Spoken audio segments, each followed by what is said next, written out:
My family mocked my dreams and called me a failure. Now I'm wealthy and they're begging me to bail out my golden child brother. Hey Reddit, long-time lurker, first-time poster. This is a throwaway account for obvious reasons. I guess I'm posting this on relationship advice, maybe AITAH. Honestly, I just need to get this off my chest and maybe get some outside perspective because my head is spinning. So let's start with the basics. I'm Chloe, I'm 31 years old now. The main players in this drama are my parents, David, 62, and Ruth, 60, and my older brother, Scott, 35. Oh, and my amazing husband, Jesse, 33, who has been my rock through so much. Jesse and I have been together for about 8 years, married for 4. Growing up, my family dynamic was, well, let's just say classic golden child and scapegoat setup. Scott was the golden child. He could do no wrong. Straight as captain of the football team, always destined for some high-powered career like a doctor or lawyer, according to my parents. They poured everything into him: tutoring, sports camps, fancy clothes, unwavering praise. He was their shining star, their investment in the future, the one who would make the family name proud. Everything he touched turned to gold, or so they believed. They constantly compared me to him, and I always came up short. It wasn't just subtle hints. It was outright statements about how Scott was setting the bar and how I needed to try harder to be more like him. Then there was me. I was the quiet, artsy kid. I loved drawing, painting, writing stories. My grades were decent, usually B's, sometimes as in subjects I loved like English and art, but I wasn't the academic superstar Scott was. My interests weren't practical in my parents' eyes. They saw my artistic pursuits as frivolous hobbies, distractions from getting a real job. They'd sigh dramatically whenever I showed them a drawing or talked about wanting to go to art school. "How are you going to make a living doing that, Chloe?" They'd ask, their voices dripping with disappointment. "Scott is going to be a lawyer, he'll take care of us. What will you do, Doodle?" It felt like they had already written me off before I even had a chance to figure things out. They constantly belittled my passions, telling me I needed to be more realistic, more like Scott. Scott, meanwhile, seemed to relish the attention and the clear favoritism. He wasn't overtly cruel to me most of the time, but he definitely enjoyed his position and would often make little digs about my useless hobbies, echoing our parents' sentiments. The tension really ramped up when I was finishing high school. My parents expected me to go to a sensible community college, get a practical degree like accounting or nursing, something safe. Scott was already at a prestigious university, pre-law, living the dream they had mapped out for him. I, however, had secretly applied to several art schools and actually got accepted into a pretty good one, even got a small scholarship. I was ecstatic. I thought maybe, just maybe, this would finally make them see I was serious, that I had talent. I remember telling them, we were at dinner. Scott was home for the weekend, bragging about some achievement or another. I took a deep breath and told them I got into art school. The silence was deafening. My dad put down his fork. My mom just stared at me. Scott smirked. My dad asked how I planned to pay for it, reminding me the scholarship barely covered a fraction of the tuition. He said, "Art school? Chloe, be serious. That's not a real career path. We aren't wasting money on that pipe dream when Scott needs support for law school soon." My mom chimed in, saying I should focus on finding a nice young man and settling down, or at least get a degree that guarantees a job. She suggested maybe I could be a secretary or work in retail management. Scott just laughed and said something like, "Yeah, Chloe, maybe you can draw pictures for my future kids." That night was the breaking point. The argument escalated. They called me naive, irresponsible, selfish for not thinking about the family's future, which apparently solely rested on Scott. They said if I was so determined to chase this fantasy, I could do it on my own. They wouldn't support me financially or emotionally. I was 18. Hurt and angry, I packed a bag that night. They didn't try to stop me.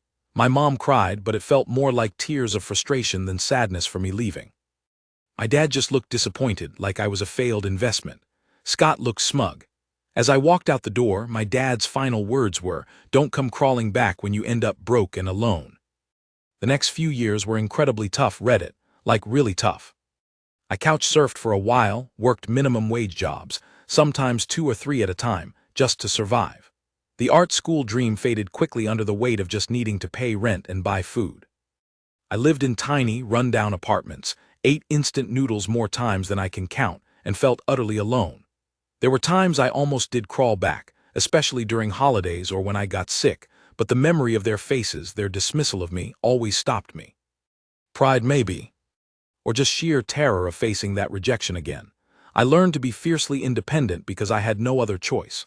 I kept drawing in cheap notebooks whenever I had a spare moment, mostly just for myself. It was the only thing that kept me sane. I tried reaching out a few times in the early years. A Christmas card, a birthday call. The responses were lukewarm at best. They'd ask if I'd come to my senses yet, if I'd gotten a real job. They'd update me extensively on Scott's amazing progress in law school, how proud they were. It was clear nothing had changed. They saw my struggles as proof they were right all along. Eventually, the calls and cards stopped. It hurt, but it was also freeing in a way.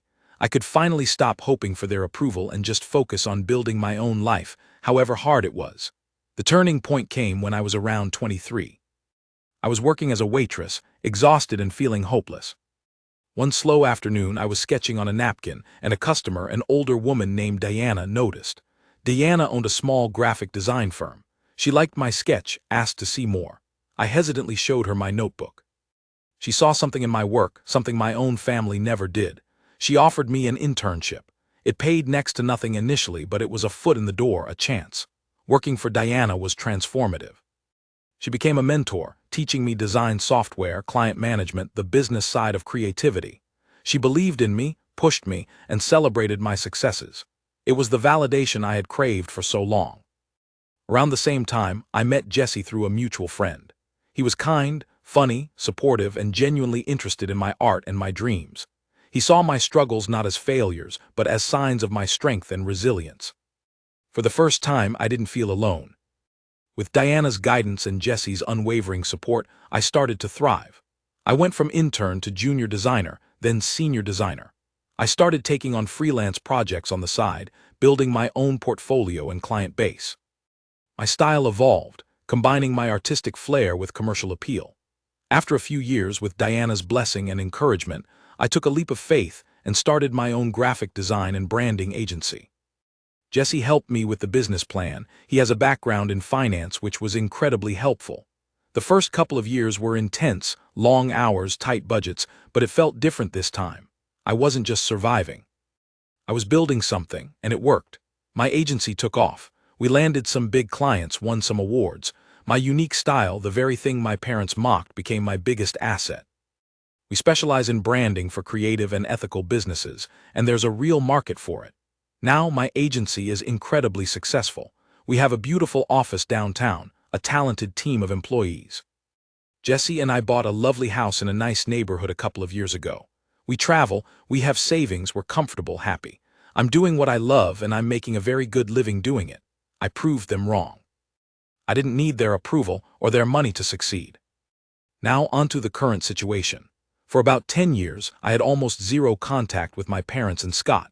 Maybe a generic holiday card from them every few years, which I never responded to. I heard through the grapevine, distant relatives I occasionally speak to, that Scott became a lawyer, just like they always wanted. He got a job at a big corporate firm, made good money, bought flashy cars, the whole 9 yards. My parents were apparently insufferably proud, telling everyone who would listen about their successful lawyer son. They never mentioned me, or if they did, it was probably still in dismissive terms. I didn't care. I had my own life, my own chosen family with Jesse and our friends. Then, about 2 months ago, I got an email from my mother. My heart jumped into my throat when I saw her name in my inbox. I almost deleted it, but curiosity got the better of me. The email was something else. It started with awkward pleasantries, asking how I was, saying it had been too long. Then it got to the point. Apparently Scott, the golden child, the brilliant lawyer, had messed up. Big time. It turns out Scott developed a severe gambling addiction. He also apparently got involved in some shady investments, possibly illegal ones, trying to chase even bigger money or recoup gambling losses. He lost everything. His job, his savings, his fancy apartment. He's drowning in debt, potentially facing legal trouble as well, though my mom was vague on the details. My parents, David and Ruth, had apparently drained their retirement savings trying to bail him out multiple times, but he kept falling back into it. Now they're broke and Scott is in deeper trouble than ever. The email ended with a plea. They heard through those same distant relatives that I was doing very well. They mentioned my business, my house. My mom wrote things like, "We know we made mistakes, Chloe, but he's your brother. Family has to help family. Scott needs you right now. We need you. Can you find it in your heart to help us? They needed money, a significant amount, to pay off Scott's immediate debts and legal fees. They implied it was my duty as their daughter and sister. I sat there, staring at the email, feeling a weird mix of vindication, anger, and a strange, hollow sadness. The sheer audacity of it.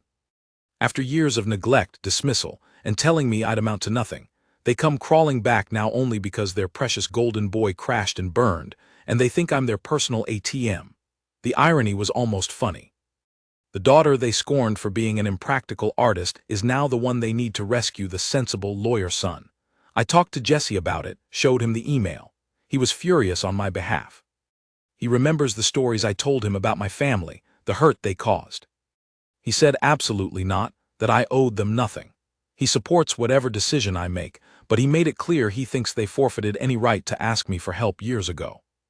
Part of me, the part that still remembers being that hurt 18-year-old kid, wants to tell them exactly where they can shove their request. Wants to remind them of every cruel word, every dismissal, every time they made me feel worthless. Another part feels a tiny, illogical pang of guilt that maybe family is family, no matter what. But mostly, I just feel angry and resolved. They made their bed with Scott, poured all their resources and hopes into him while discarding me. Now they have to lie in it. His problems are a direct consequence of his own actions, and arguably they're enabling and pressure. I haven't replied to the email yet. I needed time to process. But I'm leaning heavily towards telling them no, a polite, firm no. Not rubbing it in, maybe, but making it clear that my resources are for my life, the life I built without them, and that their sudden reappearance motivated purely by financial desperation doesn't erase the past. So Reddit, am I the asshole if I refuse to bail out my golden child brother and my parents after they treated me like dirt and kicked me out? Does family is family apply even in situations like this? I feel like I know the answer, but hearing it from others might help solidify my resolve. Help me out here, Reddit. Update 1. Wow, okay. I did not expect this post to get so much attention. Thank you all so much for the comments, the support, and the validation. Reading through hundreds of messages saying I am not the asshole and that I owe my family nothing has been incredibly cathartic and honestly, quite emotional. It's like a weight I didn't fully realize I was carrying has been lifted. So many of you shared similar stories, and it helps to know I'm not alone in experiencing this kind of family dynamic. A lot of you warned me about potential manipulation tactics, guilt tripping, flying monkeys, and even potential legal challenges, though I doubt they have any grounds for anything. I appreciate the heads up. Jesse and I read through the comments together, and it really reinforced our decision. So here's what happened. A few days after my original post, armed with your support and my own conviction, I finally replied to my mother's email. I kept it brief, professional, and firm, just like many of you advised. I didn't dredge up every past hurt, because frankly, they don't deserve that much of my emotional energy, and I doubt they genuinely understand or care anyway. My reply essentially said this: thank you for reaching out. I am sorry to hear about the difficulties Scott and you are facing. However, after careful consideration, I will not be able to provide the financial assistance you requested. My husband Jesse and I have worked very hard to build our life and business, and our resources are committed to our own future and responsibilities.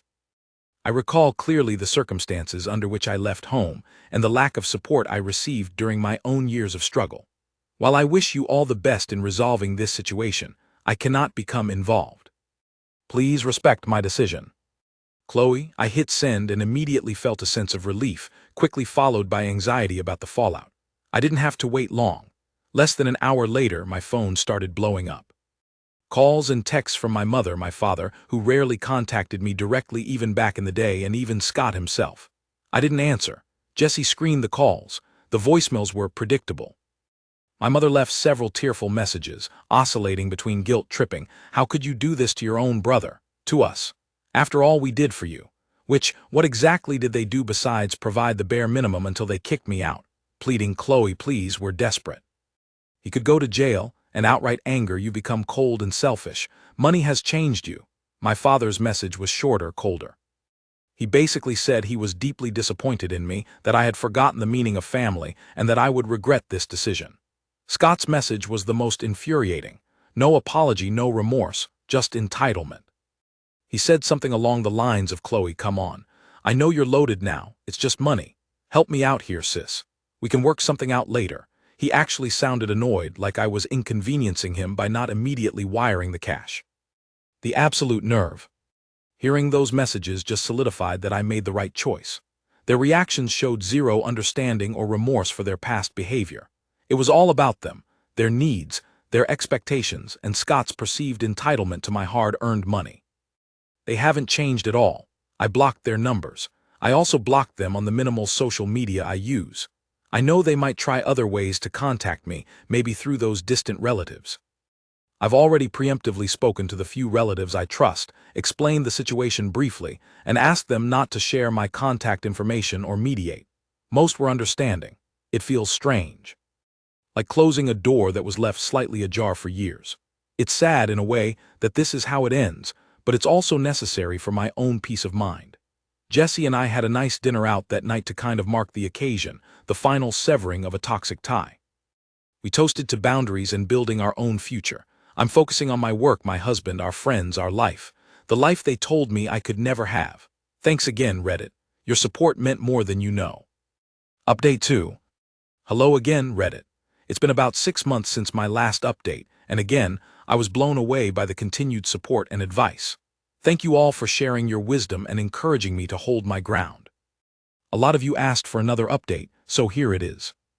Life has been blessedly peaceful on the family front since I blocked their numbers and emails. It seems they finally got the message, at least for a while. There were no more direct attempts to contact me or Jesse. The silence was golden, honestly. It allowed me to fully process everything and move on without constantly looking over my shoulder. My business has continued to grow. We actually landed our biggest client yet a few months ago, which was a huge milestone. Jesse and I also took a wonderful vacation, something I could only have dreamed of during my struggling years. Life is good. However, the drama isn't entirely over, though it's thankfully happening at a distance now. I heard through one of those distant relatives, the reliable one I mentioned, what happened with Scott and my parents. It seems that without my bailout, Scott's situation deteriorated rapidly. Apparently, the legal trouble my mom hinted at was quite serious. It involved fraud related to those shady investments. He couldn't pay his lawyers or his debts. From what I gather, he ended up pleading guilty to some charges, avoided jail time probably due to a deal, but now has a criminal record and significant restitution payments he has no way of making. His law license is obviously gone forever. The brilliant lawyer career is officially dead. My parents, having already spent their retirement fund, had to sell their house, the house I grew up in, the house they were so proud of. They've downsized significantly to a small rental apartment in a less desirable area. According to my relative, they are struggling financially and are incredibly stressed and unhappy. My dad had to unretire and take a part-time job doing deliveries. My mom is apparently very bitter and spends a lot of time complaining about how unfair life is and how both her children have disappointed her. Yes, apparently, I'm still a disappointment for not riding in on my white horse to save the day. Some things never change, I guess. Did I feel a twinge of sympathy hearing this? Maybe a tiny, human one for the sheer patheticness of the situation. They are old, broke, and their golden child turned out to be fool's gold. But did I feel guilty? No. Not at all. This entire situation is the direct result of their choices, their blatant favoritism, their pressure on Scott, their enabling of his behavior, and their decision to discard me. Scott made his own terrible choices as an adult. They are all reaping what they sowed. The relative mentioned that my parents occasionally ask about me, wondering if I might have changed my mind, but the relative shuts it down, respecting my wishes. There was also a bizarre, roundabout attempt a couple of months ago, where an old family friend I hadn't spoken to in over a decade suddenly messaged me on social media, saying my parents missed me, and that maybe I should reach out. It had flying monkey written all over it. I politely but firmly shut that down too, saying my relationship with my parents was private and I wasn't interested in discussing it. So, that's where things stand. My family is dealing with the fallout of their own actions. Scott's life is in ruins, and my parents are facing a bleak retirement. It's not the dramatic, movie-style revenge some might fantasize about, but seeing them face the natural consequences of how they treated me and prioritized Scott feels like a form of cosmic justice, I suppose. The best revenge, as they say, is living well. And I am. I have a loving husband, a successful business doing what I love, financial security, genuine friends, and peace. Things they actively tried to discourage me from having. What have I learned from all this? Boundaries are crucial. You don't owe people who mistreated you anything, even if they share your blood. Your chosen family can often be more supportive and loving than your biological one. And perhaps most importantly, never let anyone else define your worth or tell you your dreams are invalid. Chasing my pipe dream led me to a life happier and more successful than anything my parents envisioned for their golden child. Their rejection ultimately forced me to become strong, independent, and resilient, qualities that helped me build the life I have today. So in a twisted way, maybe I should thank them. Nah, I think I'll just thank myself, Jesse, Diana, and all of you here on Reddit. Thank you for listening. It's time to finally close this chapter for good. Thank you for watching. If you haven't subscribed yet, please do so and hit the notification bell to stay updated with more shocking real-life stories happening around you.